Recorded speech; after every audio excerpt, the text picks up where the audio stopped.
बिस्मिल्लाहिर्रहमानिर्रहीम। एक सहाबी ने नबी करीम सल्लल्लाहु अलैहि वसल्लम से अर्ज़ की, मुझे कोई भलाई की बात सिखा दें। आप सल्लल्लाहु अलैहि वसल्लम ने फरमाया, ये वज़ीफ़ा पढ़ा करो, सुबहानल्लाहि वल्हम्दुलिल्लाहि वला इलाहा इल्लल्लाहु वल्लाहु अकबर। उसने अर्ज़ की, अल्लाह के रसूल, ये तो अल्लाह के लिए है, मेरे लिए क्या है? आप सल्लल्लाहु अलैहि वसल्लम ने फरमाया, जब तुम कहेगा सुबहान अल्लाहि अल्हम्दुलिल्लाहि ला इलाहा इल्लल्लाहु अल्लाहु अकबर, अल्लाह ताला फरमाएगा तूने सच कहा।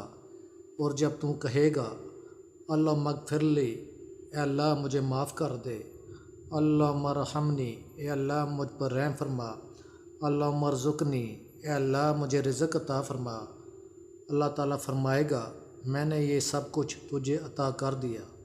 दोस्तों, हदीस मुबारक को फैलाना सदका जारिया है। इस वीडियो को अपने दोस्तों में भी शेयर करें और साथ साथ चैनल को सब्सक्राइब कर दें और साथ ही लगे बेल के बटन को भी दबा दें ताकि हर आने वाली नई वीडियो को आप देख सकें।